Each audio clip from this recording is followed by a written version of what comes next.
Добар ден, почитувани. Ова е стартот на уште едно ново издание на емисијата 0+ месеци на телевизија Телма. Многу луѓе имаат страф од стоматолошки интервенции, но тие се составен неминовен дел од грижата за сопственото здравје. Првата средба на детето со стоматологот е клучна за да се воспостави еден позитивен однос помеѓу малиот пациент и докторот во бел мантил. За стравот од стоматолошките интервенции и начинот на кој што може да се надминат кај детето, денеска ќе зборуваме со професор доктор Оливера Саракинова, специјалист по детска и превентивна стоматологија. Добре ни дојдовте. Добро ве најдов, добар ден. Работата со малите пациенти, со децата е многу специфична и во многу аспекти се разликува од работата со возрастни луѓе. Така. Колку е важна првата средба на детето со стоматологот и каква улога има стоматологот во една таква ситуација? Прво да расчистиме зошто е толку различно сето тоа. Значи, не случајно детската стоматологија е посебна специјалност во рамки на стоматологијата како наука, заради тоа што има еден многу голем диапазон возрастен на пациенти кои што гравитираат кај нас, од 0 до 18 години. Значи, имате дете кое што е малтене од доенче до полнолетство, еден период кој што се бележи со голем интензивен раст и развој на организмот и нормално е дека нашата логика на размислување не може да биде иста како колегите кои што работат со возрастни пациенти, кај кои што сите тие развојни процеси се завршени. Тоа што се однесува, да речеме, од оној физички дел. Но, што се случува со психолошките моменти, со тие аспекти, детето е една посебна категорија, со периоди во психолошкиот развој, кои што ние како стоматолози треба да ги познаваме, за да знаеме како да се прилагодиме на детето во еден одреден временски период, например на 3 години кога почнува да се инаети, кога не сака да соработува, или кога лажат. Има периоди во кои што ние мораме да бидеме едуцирани по тоа прашање за да можеме посоодветно да одговориме на задачата која што ни е дадена во однос на пациентот. Значи, треба да бидете психолози, меѓу другото. Да, сосема точно. Задача е во секој случај работата. Потребна и трпеливост, голема. Многу е деликатна. Значи, за да може еден стоматолог да биде детски стоматолог, прво и основно треба многу да ги сака децата. Затоа што ако сакате од детето да добиете позитивен фидбек, мора детето да ја почувствува љубовта која што му ја нудите. Да го почувствува оној позитивен наплив на емоции и да ве доживее како пријател кој што сака да му помогне. А да не биде улогата на лекарот како некој кој што ќе го боцка, кој што можеби ќе му нанесе некаква повреда. Практично така и се случува стравот од стоматолошките ординации. Значи, лекарот кој што работи со деца треба да биде смирен, треба да биде спокоен. Едноставно, треба да се внесе во светот на децата, за да може соодветно да воспостави комуникација и на тој начин да може постепено, чекор по чекор, да ги изведува интервенциите кои што се потребни кај детето. Дали децата чувствуваат страф уште при првата посета на стоматолошката ординација или таа се јавува при втората средба со стоматологот, откако веќе била извршена некоја болна интервенција, бидејќи по правило интервенциите во стоматологијата се проследени со болка? Точно така. Гледајте, стравот е една емоционална состојба која што постои кај човекот во неговиот генетски код. Како состојба која што го чува човекот да биде предпазлив, за да не се случи нешто што може да го повреди или да го боли. И стравот и тремата од стоматолошката ординација постои кај секого.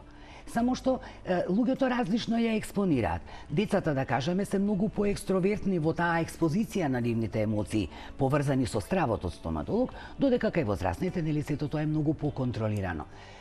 Што се однесува до тоа дали стравот е поголем после првата интервенција, би кажала само дека ако првата интервенција била поврзана со ургентна состојба, значи детето дојдено со болка или со оток, состојба во која што ние мораме да интервенираме, па дури некогаш тоа е така наречено пријателско насилство, значи да го задржиш детето, да го стегнеш малку за да можеш да му помогнеш, може би во втората средба би било малку попредпазливо. Меѓутоа, па нашата улога во тој момент е да кажеме дека сега овој пат беше малку непријатно, ама следниот пат воопшто нема да боли и така натаму да го подготвиме дека следната сеанса веќе нема да биде така травматична, да речеме, како што била таа првата во која што сме морале ургентно да интервенираме. А дали може би подобро доколку има некоја ваква болна интервенција во при првата средба. Детето да биде донесено вториот и третиот пат во стоматолошката ординација само за да поразговара со стоматологот, да си поигра. Дали таквиот пристап можеби може да помогне во надминување на оваа состојба за да не биде во сеќавањето врежена таа болна интервенција која што ќе резултира со трауми, со траен страв. Точно така. Значи добро е, јас тоа го практикувам во моето секојдневно работење, воколку претходната интервенција била потрауматична, да дојде детето или да поразговараме, да си поиграме или евентуално да направиме некоја апсолутно безболна интервенција во смисла на четкање на забните наслаги, премачкување со некои флуорни раствори во смисла на превентива, за да детето види дека секоја средба со нас не мора да биде пратена со болка. Така што тоа многу помага во релаксација на стресот и на стравот. А дали може би страв чувствуваат повеќе повлечените деца? А гледајте, мислам дека не. Стравот сите го чувствуваме секој на свој начин. Меѓутоа, може би повлечените деца, интровертните деца, потешко ги експонираат своите емоции. Инаку, во принцип, стравот го чувствуваат сите.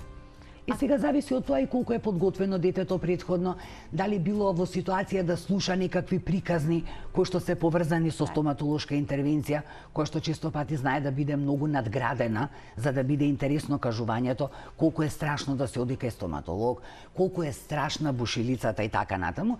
И детето кога ќе дојде и прво ќе каже не сакам да ме бушиш. И јас секогаш викам јас не сум мајстор, јас не бушам, јас имам бумбарче, значи една машина која што му зуи на црвчето што е внатре во запчето и на тој начин го брка надвор. Мора на детето да му се дочара ситуацијата на начин кој што може да го разбере. И кога сето тоа ќе биде така, децата нема да не доживуваат така страшно како што може да се случи ако детето претходно не е соодветно подготвено. А каква е улогата на родителите во ослободувањето на детето од стравот? Се случува ли тие никогаш ненамерно да ги пренесат сопствените стравови од стоматолошка интервенција кај детето? Апсолутно да. Значи, родителите се многу важна ставка во сето тоа. Јас милувам да кажам дека родителите заедно со мене го чинат оној тим, нели, и помошниот персонал кој што работи, еден тим кој што е тука за да му помогне на детето. И сега има родители, не се мал број, кои што многу се плашат и самите. И сега, децата се како сунгери, упиваат колку пати на некакви дружења заеднички, кога ќе почнат да раскажуваат како било, што било, детето цело време слуша. И си прави пред себе некоја представа за тоа колку е страшно кога ќе отидеш кај стоматолог. А ако родителите имаат позитивен став, и ако дома разговараат со децата, ако претходно ги подготват, ако им раскажат што ќе се случува, како, од прилика, не мора се да биде зашто дел од задачата и ние ја носиме, тогаш детето е многу порелаксирано. Многу порелаксирано. Треба ли детето да биде информирано дека ќе чувствува болка? Да. Треба ли искрено да се настави? Детето не смее да се лаже. Значи, многу често се соочувам со ваква ситуација. Доаѓаат родителите и ќе кажат, ништо нема да ти прави. Епа, јас магионичар не сум, јас секогаш кажувам. Значи, јас сум доктор кој што знае да работи со деца и не е во ред за детето да на таков начин му се представува сликата за нас. Нема ништо да ти прават, а ти мораш нешто да направиш. Што значи соодветната подготовка многу може да му помогне на детето дека ќе се случи, можеби малку ќе те заболи, но тоа многу кратко ќе трае и така натаму. А ние имаме начини па во нашето работење, така наречен безболен начин на работа, кој што ќе му помогне на детето да добие потврда за тоа дека не е воопшто страшно кога ќе дојдеш кај стоматологот, нели, за некаква интервенција. Ајде да ги вклучиме тука и родителите со нивни прашања, сигурно имаат некои дилеми кои што се поврзани со денешната тема. 3076-677 е телефонскиот број на телевизија Телма. Слободно можете да се вклучите во програма. За време на стоматолошката интервенција, дали родителите треба да присуствуваат во просторијата во ординацијата? Така, јас во принцип ги оставам родителите. Се до оној момент кога ќе сватам, тоа не е кај секој дете, значи дека децата веќе манипулираат користејќи го присуството на родителите и нивната слабост во однос на нив самите и дека едноставно ја попречуваат стоматолошката интервенција. Тогаш ги отстранувам. Инаку, многу често се случува, особено кај мали дечиња, да побарам родителот да седне со детето во скут скут. и да работиме. Тоа не е лесно воопшто, да се разбереме. Меѓутоа му помага на детето да ја чувствува сигурноста од присуството на родителот и на некој начин да ни олесни. Олеснува многу, има родители што многу се трудат да помогнат. И јас на такви луѓе сум и многу благодарна, зашто јас ништо не би била без нив. Затоа кажав и на почетокот дека тимот кој што му помага на детето сме јас, родителите и помошниот персонал. Така. Веќе споменавме колку деликатна работата на детскиот стоматолог. Вие за многу краток период мора да го ослободите од стравот детето на кој што треба да му биде извршена интервенција. Се случува ли некогаш да не успеете во тоа? Што ако детето има преголем страв? А гледајте, никогаш ретко може да се случи. Меѓутоа, тоа не значи дека ние ќе се откажеме од детето ако во таа прва наша средба не успееме да воспоставиме комуникација.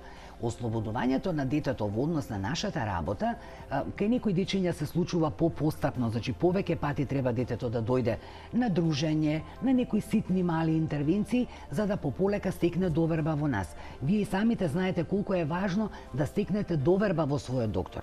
Кога ќе го доживеете како пријател, гледате дека ве сака и сака да ви помогне, тогаш нема да има никаков проблем. А децата покрај другото етерно ја чувствуваат таа наша емоција, нашата желба да им помогнеме. И јас во 99, да речам, посто од случаите немам проблеми со децата. Некогаш за едно дете е доволен еден чекор, за некое дете 2-3 чекори, но нема дете кое што не може да се совлада. Тука зборуваме за здрави деца, не зборувам за фобични, деца со некаква попреченост во развојот, туку за здрави деца кои што едноставно не можеш да не ги прилагодиш. Кога ќе осетат, ние имаме еден принцип кога работиме со нив, се вика кажи, покажи, направи. Никогаш на детето не му правам нешто што не му е претходно објаснето. Тука се создава стравот. Ако вие сега кажете отвори ја устата и сега јас ќе правам што треба да правам, детето ќе се повлече, нема да се опушти. А кога јас ќе кажам секако на, инструментариумот е прилагоден со имиња кои што се адаптирани за јазикот што може децата да го разберат. Малото огледалце, сондата кога ќе ја видат, таа има остар врв. И секој ќе рече не сакам да ме боцкаш, ама тоа е моливче со кое што ние ќе цртаме по запчето. И кога ќе ја допреме до прстето на детето, ја допираме, значи по хоризонтала, за да не почувствува непријатен допир, или да кажеме турбината која што прска вода. Ова е туш со кој што ќе го бањаме запчето. Бумбарчето ќе зуи, па ќе покажам на ноктето како изгледа тоа. Па некогаш не дозволуваат, што е нормално. Па ајде тато или мама го дава својот нокт, да покажеме дека тоа чешка, и кога ќе види дека кај родителот проблем нема, и самото ќе се оснажи, па ќе ни даде да му покажеме. Секогаш треба детето да знае што ќе му правиме. Приказ направиме од тоа. Црвчето влегло, па си направило собичка, па ајде сега ќе го бркаме од собата, па многу често знам кога ќе извадам кариозна маса, да речеме со инструменти ќе покажам, го гледаш, да не сакаш да ти го вратам, не. И уште повеќе се добива сила, за да го избркаме тоа лошо црвче да не продолжи да му го јаде запчето. Сакам да кажам дека начинот на кој што ќе им придете мора да биде прилагоден на нивната возраст. Дете на 2 години, што и да му објаснувате, ништо нема да ве слуша. Не допира до него. Но дете веќе над 3-та година, и те како може убаво да се адаптира, ама треба да се вложува многу труд. Многу зборување, знам често да раскажувам, да пеам. Затоа многу ве сакаат малите пациенти, а и родителите ви се бескрено благодарни. Благодарам и јас за довербата. А што е со ние 1% што споменавте, со кој што не можете да остварите соработка? Споменавте пријателско насилство, со сила им ја отварате тогаш устата, како тоа изгледа? Дали тогаш анестезија се употребува за може со слобода следниот пат да бидат поопуштени? Така, во принцип јас не сум присталица за анестезија. Да, вие работите без анестезија. Значи, работам со начини за безболно работење од проста причина што и анестетикот е хемија. Зошто детето и онака сирупи пијат, секакви медикаменти внесуваат во себе, зошто уште една хемија за нешто што ќе трае 2 минути? Јас не сум присталица, иако гледам многу колеги ќе ме прашаат кога ќе почнеш да работиш со анестезија? Никогаш. Никогаш. Дури ни со локално нешто се премачува? Локално може. Иако тоа е плацебо ефект, заради тоа што површинската анестезија е за анестезирање на меките ткива, ама психолошки многу позитивно влијае кога ќе кажам да, сега ќе ставиме на памуче, ќе го ставиме во запчето и многу помалку ќе те боли или воопшто нема да те боли. И децата се опуштаат. По прашање на друг тип на анестезија, например генерализирана општа анестезија, тоа е веќе една посебна категорија која што се прави кај фобични деца, значи здравија фобични, и кај деца кои што се со попреченост. Така. Тоа е веќе една посебна категорија, да. Кога препорачувате да биде направен првиот превентивен стоматолошки преглед кај децата? Дали кај првата година кога се уште се сите заби здрави? Бидејќи ми се чини дека кај нас нема култура на редовни стоматолошки прегледи кај малите деца. Така е. Иако веќе како времето поминува, полека се качува нивото на стоматолошка култура, што мене лично многу ме радува. Се информираат родителите, читаат. Секако. Порано, кога ние бевме студенти и млади доктори, ставот беше кога детето ќе наполни 3 години, кога веќе е социјализирано, кога може да комуницира или да кажува, тогаш да биде првиот преглед.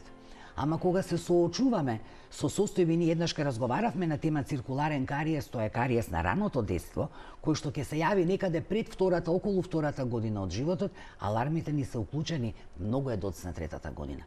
Во текот на првата година, можеби на крајот на првата година, кога веќе ги има горни, долни, централни инцизиви, значи единиците и горе и доле никнати, кога веќе се почнува да се појавуваат латералните, значи двојките доле и горе, треба. Зошто треба? Прво, мораме да ги видиме навиките за исхрана. Значи, колку често кај тоа дете се внесуваат шекери во текот на дневниот ритм. Дали се одржува оралната хигиена? Многу родители има што ќе кажат, па чекај, малечко е тоа, па не сака да ми е заби. Нема не сака. Ако вие детето го научите со појавата на првите заби, дека да го осети чувството на четката во уста. Сега, фала Богу, има гумени на прстоци со како четкичка со која што може лесно да се масира гингивата и да се четкаат забите. Толку многу помагала. Греота е да забите не почнат да се четкаат веднаш после нивното никнување. Има многу начини, сега во ова денешно време, на вистина има помошни средства кои што можат на родителите и како да им олеснат, не за друго, детето забите да ги има здрави и секој преглед да не биде поврзан со болка, туку да биде задоволство обострано и на родителите и наше, кога ќе видиме дека забите се во ред. Најна почетокот, да речеме, исто е многу важно дали детето во првата година, дали цица, дали таа мускулатура квалитетно се стимулира за раст и за развој. Значи има многу работи кои што стоматологот може да ги увиди и да ги посоветува младите родители. А најмногу по прашање на исхрана и на хигиена. Кога веќе споменавме миење редовно на забите, може да се видат во моментов инсерти од какви се четкички може да се употребат, какви пасти за заби, што советувате во однос на пастите за заби? Дали да содржат флуориди, да не содржат? Да, содржат флуориди и треба да содржат флуориди. Значи сега во современиот свет скоро да не постои паста, освен оние хомеопатски пасти кои што не содржат во себе флуориди. Флуоридот кој што го добива детето преку пастата за заби транзитира низ устата. Значи затоа во почетокот кога не знае да плука, забите ги четкаме само со четкичка без паста. Како детето пораснува, многу мала количина од пастата, затоа што многу често знаат да ја голтнат.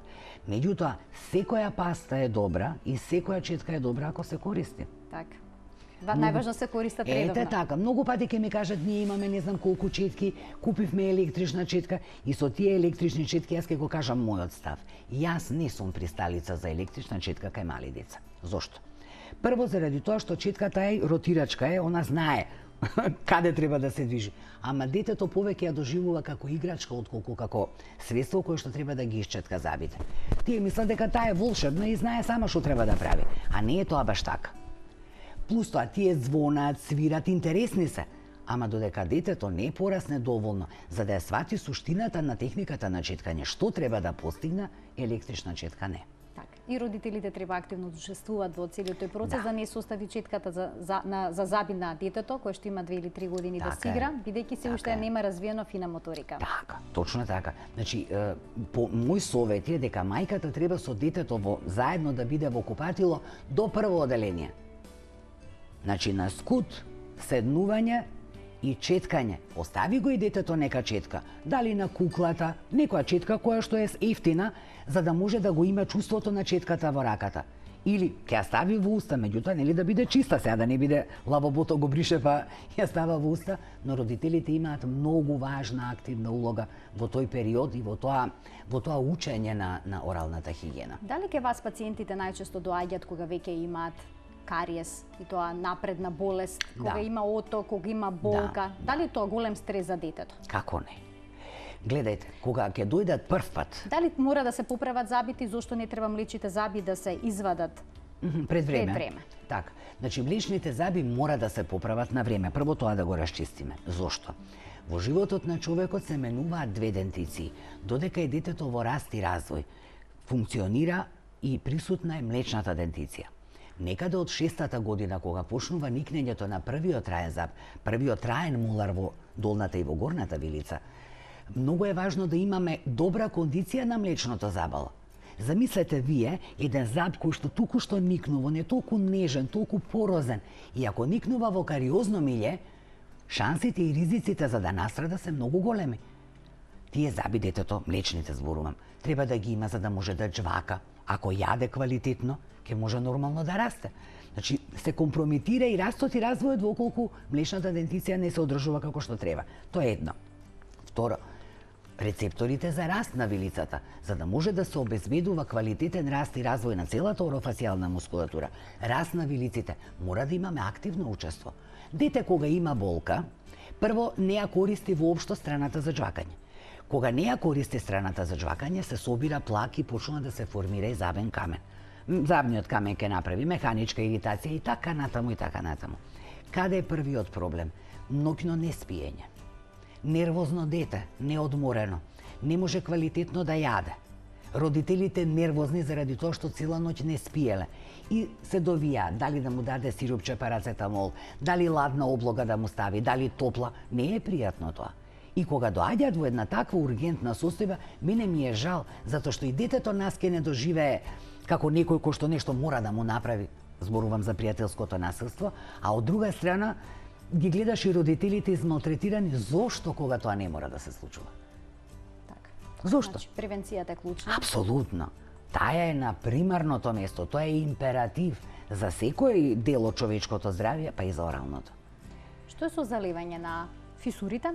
И флуоризацијата на забите. Тоа веќе се изведува кај 6-годишни деца или значи, може порано? Ние имаме во Македонија единствени на Балканот национална стратегија за превенција на орални заболувања, во која што има зацртано точен протокол како треба да оди превентивната заштита на децата од појава на кариес. Залевањето на фисурите конкретно како постапка се прави кај заби што имаат гризна површина. Значи, првите молари, вторите молари, премоларите, четворки, петки, трае од 6-та година кога ќе тргнат во прво оделение до негде 5-6 оделение додека не никнат и додека не се сменат и вторите катници. Кога тоа ќе се случи, ако тие се превентивно залеани, тогаш имаме многу големо намалување на ризикот за кариес, под услов да и млечните заби кои што перзистираат во устата се во добра кондиција. Што се постигнува со залевањето? Залевањето е една постапка која што ги израмнува гризните површини. Гризните површини знаете дека се релјефни, тие имаат туберчиња, фисури, јамички, простори кои што спомагаат нели во џвакањето на храната. Меѓутоа тоа па носи опасност од ретенција, од задршка на дентален плак во тие длабоки фисури кои што четката не може добро да ги исчетка. И ако тоа остане да продолжи нели почнува кариозен процес, веќе имаме проблем. За да не се случи тоа, залевањето на фисурите со материјали што содржат флуориди, кои што се однесуваат како батерии на полнење, значи постојано им бираат флуориди од надворешните извори, најмногу од пастите за заби, помагаат да се одржи здравјето на забите и постојано да се збогатува процесот на природната реминерализација. Тоа значи, ако имаме состојба на губиток на минерали, тогаш и онака нашата плунка е природно хиперсатурирана, презаситена со калциум и со фосфор, флуоридот што е внатре во залевачот уште повеќе го поттикнува тој процес на заздравување. Значи да немаме создавање на лезија, туку да се врати состојбата во реституција ad integrum, значи здравје. Така. А како може да се забележи кај млечите заби почетокот на кариозниот процес? Дали има некакви првични симптоми, промена на бојата на забите и слично? Можат ли родителите да проценат дека се работи за некој таков проблем и да посетат стоматолог? Можат, ако гледаат, да. можат. Значи, секој кариозен процес започнува со една прва фаза во која што кариесот е реверзибилен. Тоа значи нема лезија и можеме со превентивни постапки да ја вратиме состојбата во состојба на здравје. Првата промена е белото петно, така наречена макула алба, која што покажува дека има губиток на минерали од ткивото на емајлот. Кога ќе се појави, значи се губи транспарентноста, таа бела дамка е матирана површина и тоа е првиот знак дека кариесот почнува. Така што и како може, да. И веднаш треба да се посети стоматолог. Така е. Па затоа велам јас, најдобро е кога се забите здрави. Па ние лекарите ќе имаме многу повеќе можности да им објасниме како да ги пратат состојбите, што да гледаат, на што да внимаваат, таа макула алба никогаш да не се појави. Така. И сега ве сосема на крај можеме да сумираме. Што треба родителите да преземат за децата да немаат страв од стоматолог, како да разговараат со нив, дали да читаат сликовници кои што се поврзани со здравјето на забите и слично. Така е, зошто да не? Читање сликовници, разговори, ама прво самите со себе треба да се договорат дека немаат страв. Така. И да можат таа позитивна мисла да им ја пренесат и на децата. Сега има на компјутер игри, стоматолог, па не знам, стоматолошка ординација, а да не зборуваме за помагалата кои што се сликовници, играчки, како да не можат? Сето ова ваше искуство го пренесовте вие на вашата ќерка, сега вие имате во моментот внуче. Да. Можеме да ги погледнеме и фотографиите, еве го ова е Матео. Го имаме Матео, мојата гордост, мојата најголема љубов. Кој што веќе гледам дека има две запчиња. Да, веќе 4 има, само горните уште не се гледаат убаво. Матео малку побрза со никнењето на забите, вообичаено првите млечни заби никнат некаде меѓу 6-тиот и 8-тиот месец, ама Матео е напредно бебенце, така што некаде во 4-тиот месец веќе покажа тенденција за ерупција на заби и ние четкаме заби, примачкуваме крема на база на млечен протеин, казеин се вика тутмус кремата, ја премачкуваме за да може во секој момент, бидејќи рано никнаа, јас не се сомневам дека се добро минерализирани, меѓутоа мора да бидат добро матурирани, убаво да созреат и затоа сите помошни средства ги користиме. Така, значи може да се употреби, како рековте таа крема? Апсолутно, тутмус се вика кремата, таа не се наоѓа во аптека, зашто таква е политиката на фабриката која што ја произведува. По препорака се добива, меѓутоа родителите можат нас да не прашат, ние да препорачаме каде можат да ја најдат и нема никаков проблем. Само што да ве прашам, дали помагаат оние гелови кои што ја намалуваат болката при никнењето на запчињата? Често пати родителите бараат совет дали треба нешто такво да намачкаат или не? Да, и ние користиме исто. Матео знае да биде сега нервозен, гледам доле латералните почнува да ги вади. Има на чико, гилчиња, тие во себе содржат анестетик.